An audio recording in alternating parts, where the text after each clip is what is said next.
Going along with a sexist car salesman? My wife and I have used a salesman's sexism against him, and it was so satisfying.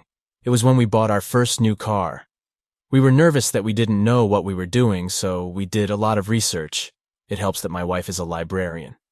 When we got to the dealer, the salesman would only talk to me. I was all buddy-buddy with the guy too, but he completely ignored my wife. We went along. The dealer was running a promotion where they would give you $X for your trade-in, no matter what condition. If you can drive it on the lot, kind of deal. Of course, they just don't discount off of MSRP in those cases, so it's a gimmick. When we walked in, the salesman asked which car was ours parked outside, and then asked if we were trading it in.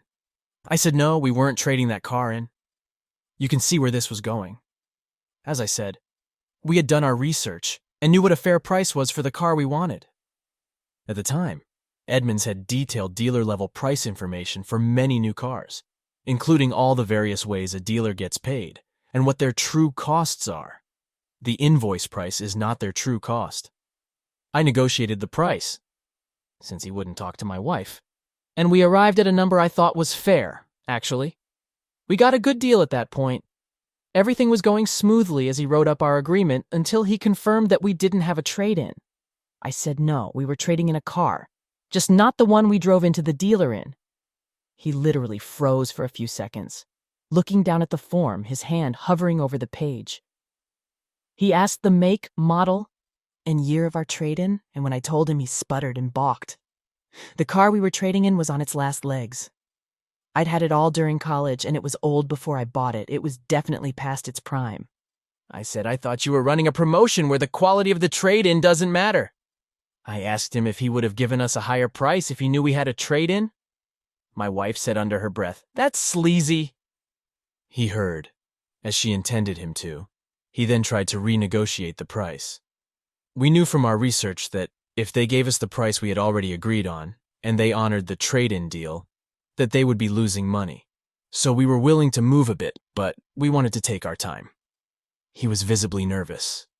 Every time he tried a new way of asking for a higher price, I would say something like, "I understand what you're saying," with a sympathetic look. Then I would look at my wife, and she would look back at me, and silently shake her head no. I'd then look back at the salesman and shrug, and say, "I don't think that's going to work." He was stuck. She was the one standing in the way of him getting out of his predicament. But he hadn't talked to her at all. He had barely even acknowledged her presence. He just couldn't start talking to her now when we were negotiating. Oh, and I even got to use the classic car salesman line, "What do I have to do for you to put me this car today?" We finally agreed to raise the price to an amount that, after figuring in the trade-in, was what we had thought was their break-even price. We hadn't expected to get that low of a price. And we also got them to install a nice aftermarket sound system. It's the best deal we've ever gotten on a new car. Honestly, we're not the best negotiators individually, but that day, we made one hell of a team. Story 2. Not qualified for the promotion? Then I'll just do my job. A few years ago, I worked for a furniture stored in the back store. My job consisted of unloading and loading trucks, assembling furniture, and placing it on the main floor of the store. After around 6 months there, my supervisor announced he resigned, meaning his post was up for grabs. I had all the technical requirements, so I applied, but they gave the job to another one of my colleague who had more experience, which was totally reasonable. After maybe 1 year, my then supervisor just stopped coming into work for no reason. He just decided he had enough, and he just left, no 2-week notice or anything. So while the director tried to get to him, I took over the role of supervisor. I was the one with the most experience, which means that combined with my regular work, I was now the one telling people what to do, when, doing the schedule, and all the paperwork for the shipment. 3 weeks later, my colleague was officially fired by my director. In those 3 weeks, I kept doing the job of supervisor, and doing it pretty well, so I thought that the promotion would come to me. But my director did nothing. I went to see him, explained what I had been doing, and asked if I got the promotion too, which he answered that I was not qualified nor smart enough to do this job. After some thinking, I just decided that if I was not smart enough to do the job, then I shouldn't do it. So I went back doing my regular job, and I also started looking for something else.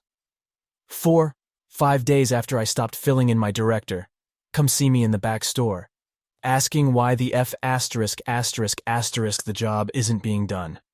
After all, without me to organize it, nothing was getting out of the store to be delivered to the client.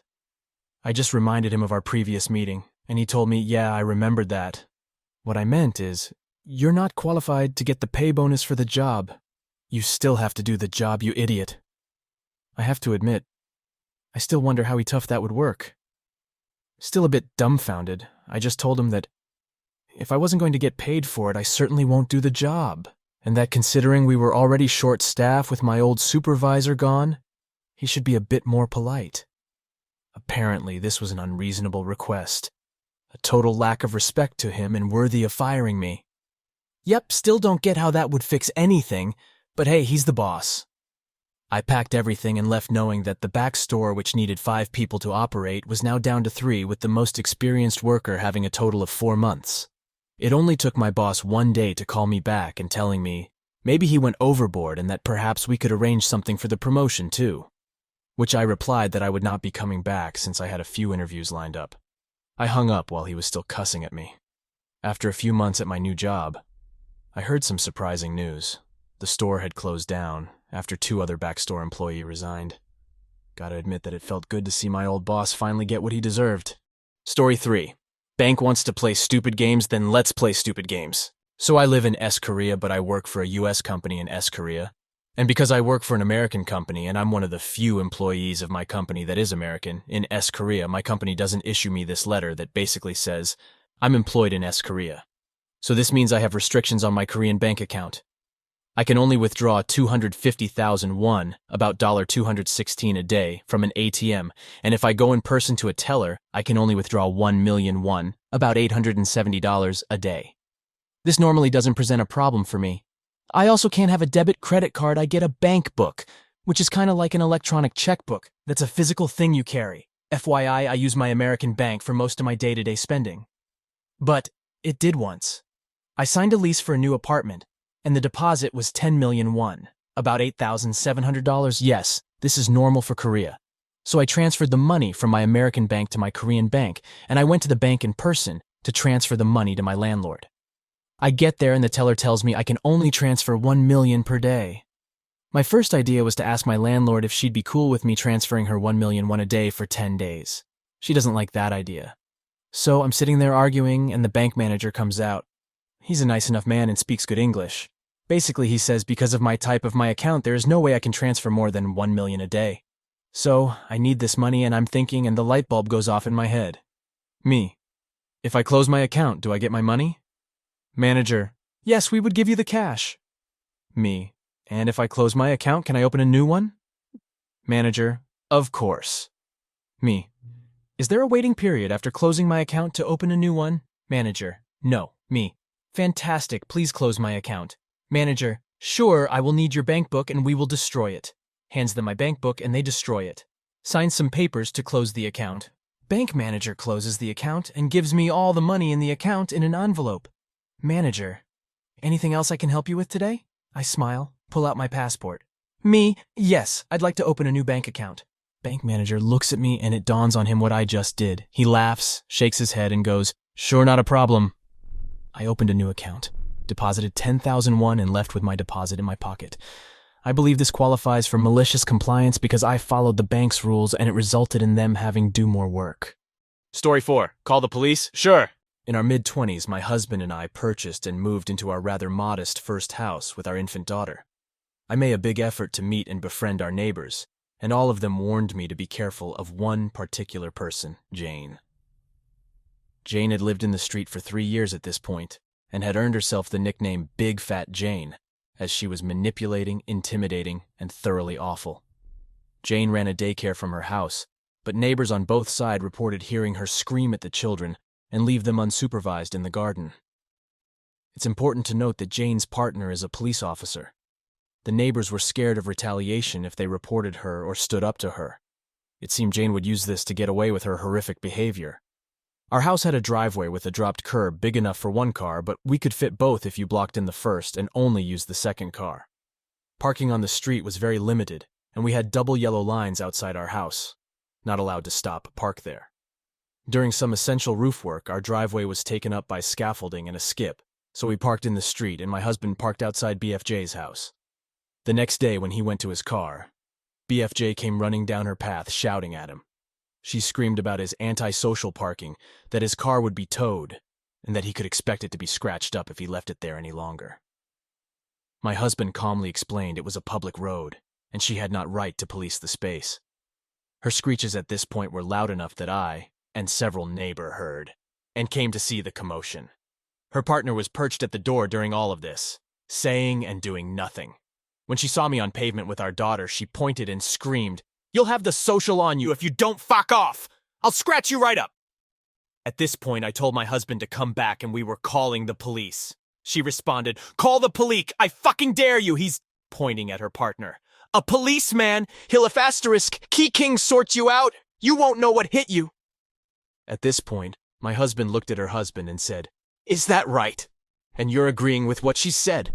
The partner nodded and said, "You need to move or accept the consequences. You call the police, it won't get you anywhere." Funnily, when I then took out my phone and dialed the non-police emergency number on speakerphone and made a police report, both of them looked a lot less confident. BFJ stood there open-mouthed, then grabbed her partner and slammed the door. And we haven't heard from her since. Her partner was placed on suspension due to the allegation and further allegations from our neighbors. He then returned to an admin role.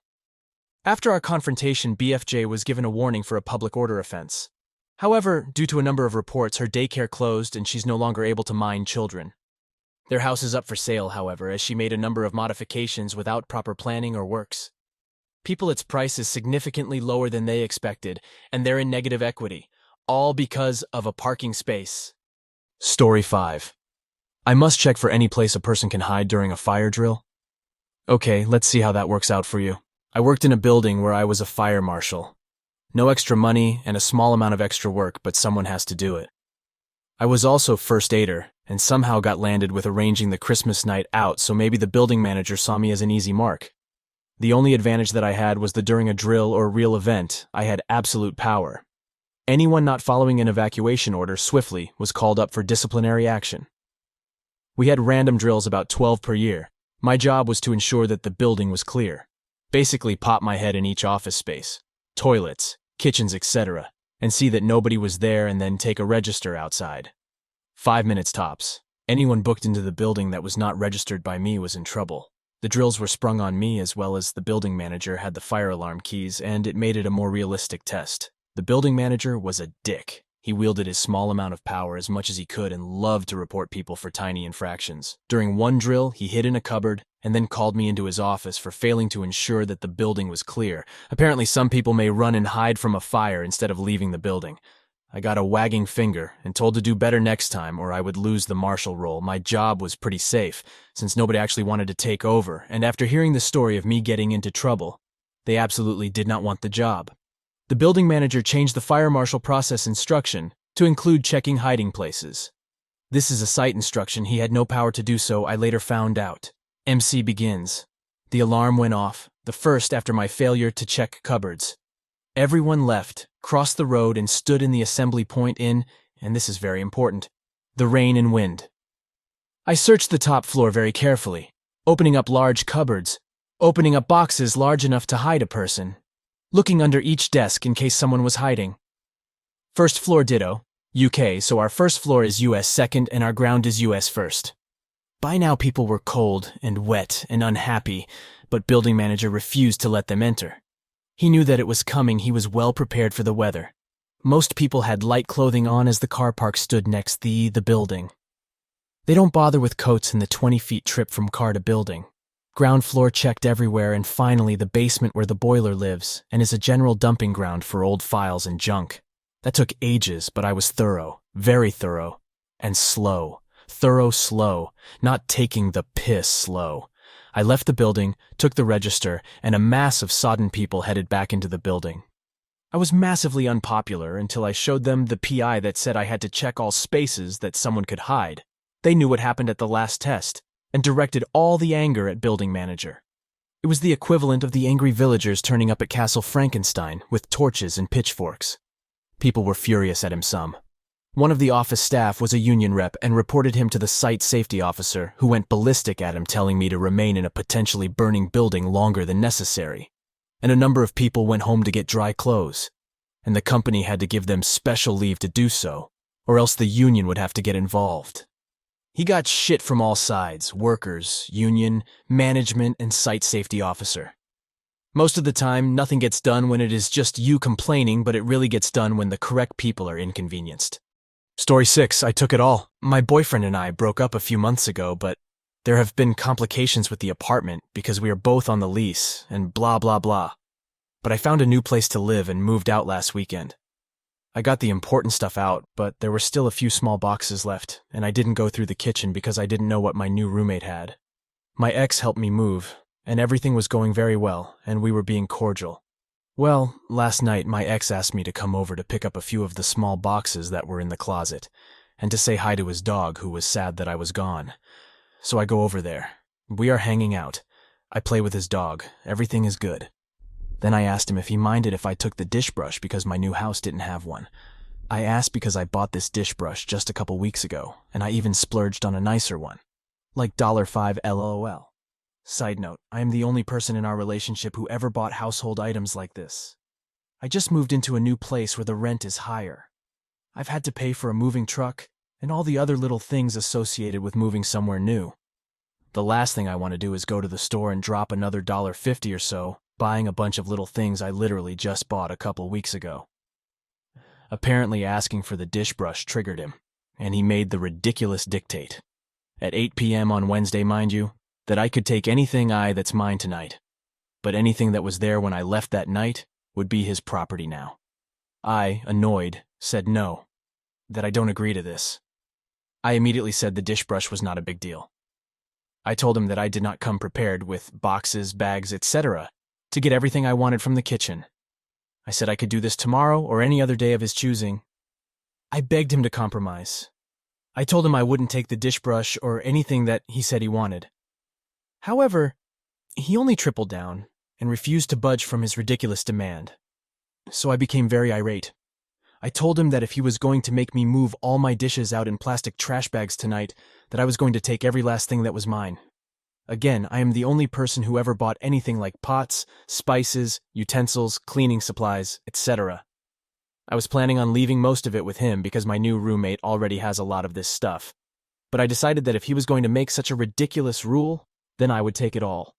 I took the dish brush, the sponges, used and unused, all my spices, the soap, the utensils, all the pots, the Tupperware, the toothpicks, the toilet paper, the pillows, the wall hooks, the coat hangers. I even took the light bulbs. I took it all. Did I yell? Yes. Was I petty? Absolutely. But I think it is quite petty to make a demand on the spot that everything I don't take tonight becomes his when this was not the pretense under which I came over, and I was obviously not prepared.